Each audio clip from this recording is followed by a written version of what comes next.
दर्शकों, द्वारका एक ऐसी प्राचीन धार्मिक नगरी है जिसे कभी भगवान श्री कृष्ण ने बसाया था। हिंदू धर्म में द्वारका को 7 सबसे प्राचीन नगरों में से एक माना जाता है। बाकी 6 नगर हैं मथुरा, काशी, हरिद्वार, अवंतिका, कांचीपुरम और अयोध्या।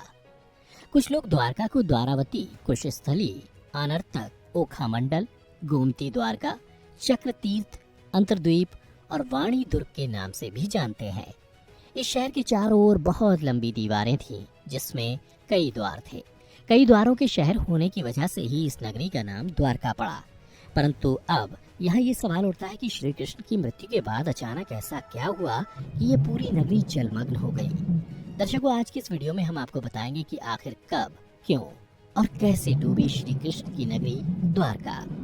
द्वारका नगरी को श्री कृष्ण की कर्मभूमि भी माना जाता है। महाभारत में वर्णित कथा के अनुसार श्री कृष्ण ने जब कंस का वध किया, तब जरासंध ने कृष्ण और यदुवंशियों का नामो निशान मिटाने की ठान ली और मौका मिलते ही जरासंध मथुरा और यादवों पर बार बार आक्रमण करता रहा।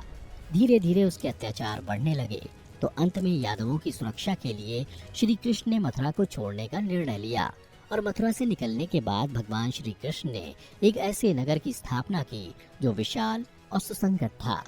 इस नगर का नाम था द्वारका नगरी। कहते हैं कि श्री कृष्ण अपने कुल बंधुओं के साथ द्वारका में बड़े आराम से रहने लगे। समय बीतता गया। 36 साल तक राज करने के बाद और श्री कृष्ण की मृत्यु के बाद द्वारका नगरी समुद्र में समा गई। पौराणिक ग्रंथों में द्वारका के समुद्र में विलीन होने से जुड़ी 2 कथाओं का विवरण मिलता है।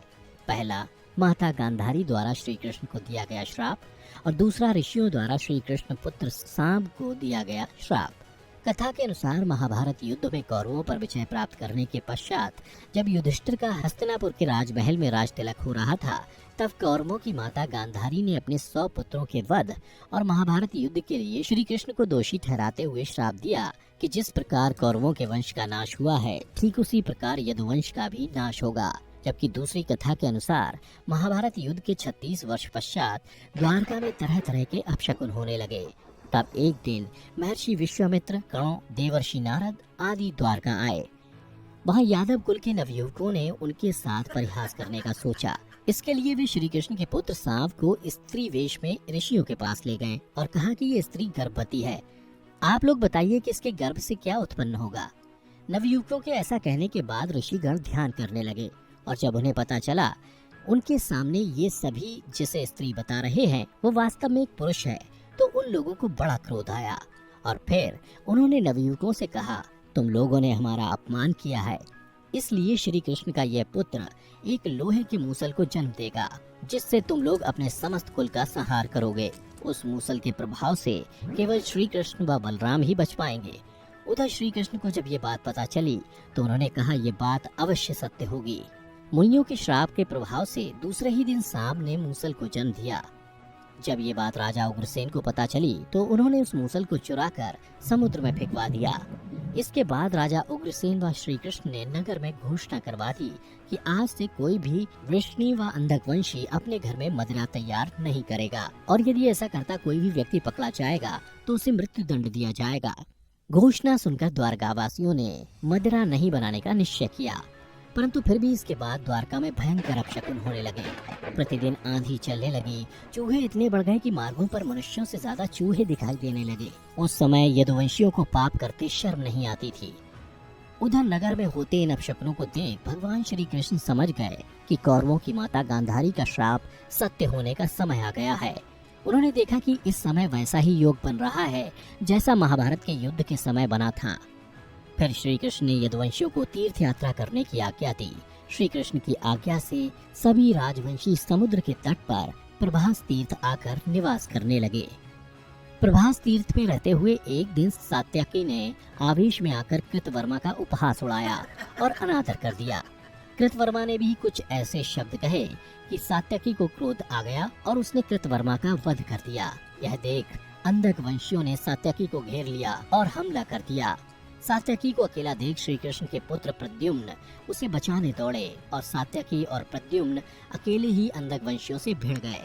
परंतु संख्या में अधिक होने के कारण वे अंधक वंशियों को पराजित नहीं कर पाए और अंत में उनके हाथों मारे गए। अपने पुत्र और सात्यकी की मृत्यु से क्रोधित होकर श्री कृष्ण ने एक मुट्ठी एर का घास उखाड़ ली। हाथ में आते ही वह घास वज्र के समान भयंकर लोहे की मूसल बन गई। जो कोई भी वह घास उखाड़ता वह भयंकर मूसल में बदल जाती। उन मूसलों के एक ही प्रहार से प्राण निकल जाते थे। उस समय काल के प्रभाव से सभी वीर मूसलों से एक दूसरे का वध करने लगे। यदुवंशी भी आपस में लड़ते हुए मरने लगे। श्री कृष्ण के देखते ही देखते सांब, चारुदेशन, अनिरुद्ध और गद की मृत्यु हो गई। अंत में श्री कृष्ण ने अपने सारथी दारुक से कहा कि तुम हस्तिनापुर जाओ और अर्जुन को पूरी घटना बताकर द्वारका ले आओ। दारुक ने ऐसा ही किया। इसके बाद श्री कृष्ण बलराम को उसी स्थान पर रहने का कहकर द्वारका लौट आए। फिर श्री कृष्ण ने पूरी घटना अपने पिता वासुदेव जी को बता दी। यदुवंशियों के संहार की बात जानकर उन्हें भी बहुत दुख हुआ। श्री कृष्ण ने वासुदेव जी से कहा कि आप अर्जुन के आने तक स्त्रियों की रक्षा करें। इस समय बलराम जी वन में मेरी प्रतीक्षा कर रहे हैं, मैं उनसे मिलने जा रहा हूँ। ये कहकर श्री कृष्ण बलराम से मिलने चल पड़े। वन में जाकर श्री कृष्ण ने देखा कि बलराम जी समाधि में लीन है। देखते ही देखते बलराम शीशनाग रूप में परिवर्तित हो गए और भगवान श्री कृष्ण से आज्ञा लेकर बैकुंठ धाम वापस लौट गए। उधर बलराम जी द्वारा देह त्यागने के बाद श्री कृष्ण वन में घूमने लगे। घूमते घूमते वे एक स्थान पर बैठ गए और गांधारी द्वारा दिए गए श्राप के बारे में विचार करने लगे। देह त्यागने की इच्छा से श्री कृष्ण ने अपनी इंद्रियों का संयमित किया और महायोग की अवस्था में पृथ्वी पर लेट गए। जिस समय भगवान श्री कृष्ण समाधि में लीन थे, उसी समय जरा नाम का एक शिकारी हिरणों का शिकार करने के उद्देश्य से वहां आ गया। उसने हिरण समझकर दूर से ही श्री कृष्ण पर बाण चला दिया। बाण चलाने के बाद जब वो अपना शिकार पकड़ने के लिए आगे बढ़ा तो योग में स्थित भगवान श्री कृष्ण को देखकर उसे अपनी भूल पर पश्चाताप हुआ। तब श्री कृष्ण ने उसे आश्वासन दिया और परम धाम चले गए। इधर दारुक हस्तिनापुर पहुंचकर यदुवंशियों के संहार की पूरी घटना पांडवों को बता दी। यह सुनकर पांडवों को बहुत शोक हुआ। अर्जुन तुरंत ही अपने मामा वसुदेव से मिलने के लिए द्वारका चल दिए। अर्जुन जब द्वारका पहुंचे तो श्री कृष्ण की रानियां उन्हें देखकर रोने लगी। उन्हें रोता देख अर्जुन भी रोने लगे और श्री कृष्ण को याद करने लगे। इसके बाद अर्जुन वसुदेव जी से मिले। वसुदेव जी ने अर्जुन को श्री कृष्ण का संदेश सुनाते हुए कहा कि द्वारका शीघ्र ही समुद्र में डूबने वाली है, अतः तुम सभी नगरवासियों को अपने साथ ले जाओ। उसके बाद अर्जुन अपने साथ श्री कृष्ण के परिजनों तथा सभी नगरवासियों को लेकर इंद्रप्रस्थ की ओर चल दिए।